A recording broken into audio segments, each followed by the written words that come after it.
Hi guys! Welcome back to my channel, Trending Pia po. Ayan, magandang gabi po sa lahat. Siyempre, bago natin i-start ang ating reaction video, pasalamatan muna natin si Lord. Thank you po sa maraming blessing na pinagkakaloob sa ating lahat. At siyempre guys, pasalamatan natin ang ama ng Kalinga Puya, Bal Santos Matubang, Kalinga Frab, Ate Edna, Ma'am Edna, at syempre si Ma'am Jack. At huwag kalimutan supportahan syempre Kalingap Edu, Kalingap Dan, ayan, Papa Jomar, ayan, supportahan po natin, panoorin ang kanilang mga videos. At maraming salamat po sa lahat ng mga Etsy fans na nagla-like, nagsishare, nagsasubscribe kay Trending Pia. Maraming salamat po. So ngayon guys, ay grabe, hindi ko po alam kung kaninong video to kasi sa TikTok ko lang po ito nakuha. Grabe. At sa mga nakakaalam po kung kaninong video po yan, kaninong upload, sana comment down below guys. Basta guys, ayan, nakakatuwa dito yung sinabi ni Kalingap Edu. Sabi niya, dito ay may hamon at gusto yata niya iparating kay Beyonce na gusto niya guys na hindi lang sa vlog, gusto niya off-cam sabihin sa kanya. Yung salitang mahal kita. Ay, grabe. Panoorin natin, guys. Napaano ako sa parang saan galing yun? Oh, hindi ka Grabing saya nila, guys. kapaniwala. Na-expect ko sabihin niya yun. Oh. Ayun, guys. Hindi talaga daw ini-expect ni Kalingap Edu na sabihin ni Baby Beyonce ang salitang mahal kita. Sobrang kilig, ay grabe. Pero masaya ako pag sinabi niya off-cam. Ayun, ang matindi guys. Ayun ang hamon po kay Beyonce. Yun ang hamon. Ayan guys, abangan natin. Na hindi lang daw sa vlog nila. Gusto ni Kalingap Edu sabihin daw off cam. Yung walang camera, aminin niya na mahal na. Ay, grabe. Off ka mo talaga. Grabe yung bulong na yun, guys. Diba? Grabe yung bulong na yun na talagang ang hinahangad ni Kalingap Edu ay sabihin sa kanya ng off-cam. Sana all. Mas meaningful yung wala na. Hindi malalaman mo na lang sa ano. Pwedeng sa ibang tao, pwedeng kayo lang para mas sincere pa.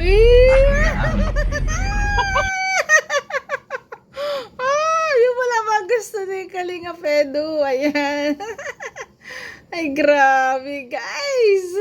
Mas na-excite siya na sabihin sa kanya ni Baby Beyonce ng kanyang wifey, guys, ng off-cam. Ay, grabe. Grabe talaga. Grabe bulong to, guys. Grabe yung bulong na Sa to. totoo lang, magkakasama kami ni Papa Eds, pero ito lang yung, ngayon lang niya na nagtanong ako na, kasi sa totoo lang po, itong tanong ko ay parang personal na talaga. Yes. Pero sabi ko nga, isa Ay, sobrang personal ng tanong.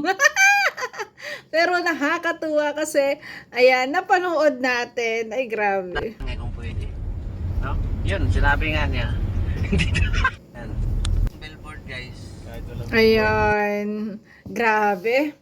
Ayun ang tanging kahilingan at ang tanging hamon po sa kanyang wifey.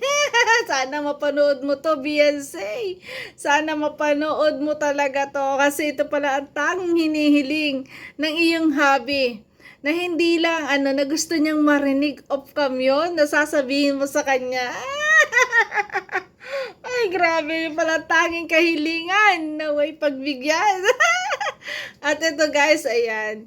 At ito, ayan, nakita ko rin to clip na to, na masaya si Kalingap Edu.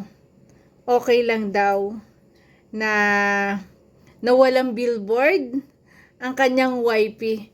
Basta ang kanyang wifey panalo sa puso niya. Pakinggan natin guys. Walang billboard? Sa billboard? Okay lang yan, kahit walang billboard. Panalo na rin naman siya eh. Ayan, Panalo kita. kahit anong mangyari. Ah! Ay, antindi ng mga bulong dito, guys, di ba? Okay lang kahit walang billboard. Okay lang na hindi siya panalo. Basta ang mahalaga, ayan, panalo siya. Panalo daw si YP niya sa puso niya. Ah!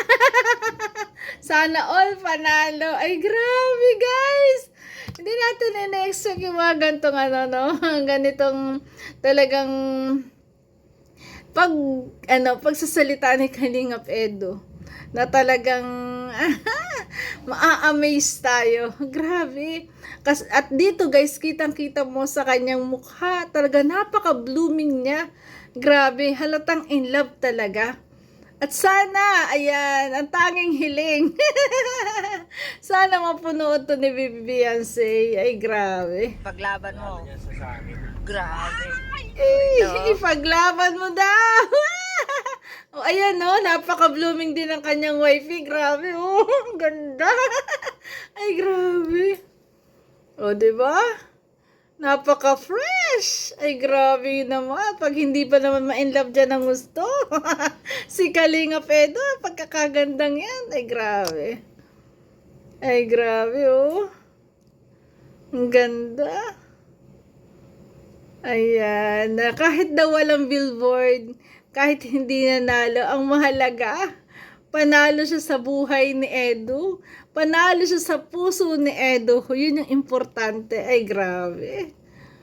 Ayan na, napaka-blooming ni Beyonce, halatang in love din.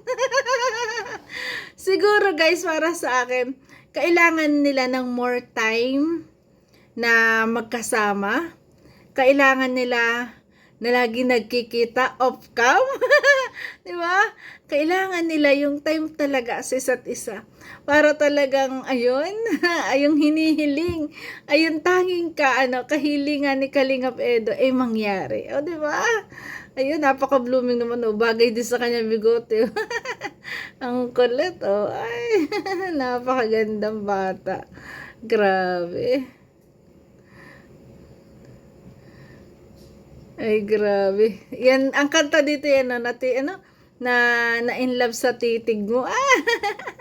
Ay, grabe.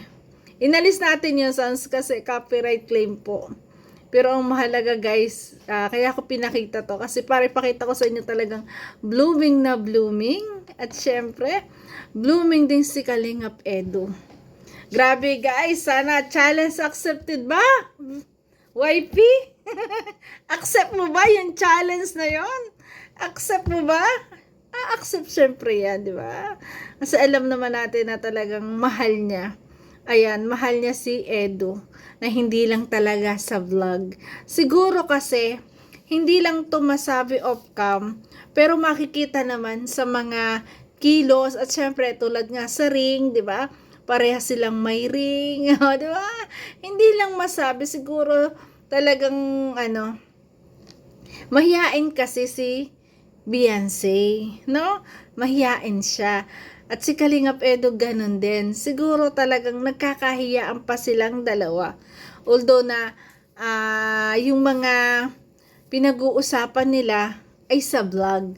Sa vlog lang. Siguro wala pa silang seryosong usapan po sa off-cam. Kaya naman, ayan, para sa akin guys, sana magkaroon sila ng more time sa isa't isa para, ayan, magkahulihan ang loob. Ay, grabe. Pero para sa akin, yung vlog na yon, yung part 71, the version kasi talagas pinagsigawan ni Beyonce na talagang mahal niya si Edo. Hindi na mahalaga sabihin off-cam para sa akin guys. Hindi na mahalaga yon na sabihin off-cam.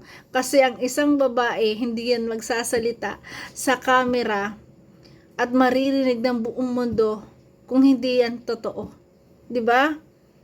Grabe. Kung di yan totoo, hindi niya masasabi yon at hindi niya ipagsisigawan yon at hindi siya aamin ng ganon. Kasi, kahanga-hanga ang ganyang babae na talagang, umaamin. Kasi napakahirap umamin. Kasi nandyan na yung nandyan na kasi yung iisipin mo na pag inamin ko ba to, ano bang pwedeng mangyari? Pag inamin ko ba ito, baka mag-assume siya na talagang baka ako lang yung nagmamahal. Yung mga ganong consideration, guys, no?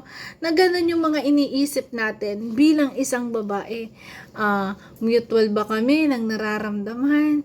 Pero para sa akin, Kalingap Edo, yung challenge mo yun na gusto mong masabi sa'yo off cam, para sa akin, di na kailangan. Kasi, mismo pinagsigawan na eh. Sinabi na sa marami. 'Di ba? Hindi lang isa, dalawa, tatlo ang nakakapanood niyan. Libo, milyon. Ayan, aabot ng million views. O, 'di ba? Grabe. Kaya ako, proud na proud ako sa isang baby Beyonce na talagang sobrang lakas ng loob na ihayag ang kanyang nararamdaman. 'Di ba? So, ayan.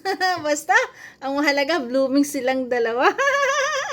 So, yun guys, thank you for watching at kung nagustuhan mo reaction video ko, paki-like, share, and subscribe. Trending Pia po. Ayan, maraming salamat po sa lahat ng mga EDSI fans. I love you guys. Ingat palagi. Bye-bye guys. Bye-bye. God bless.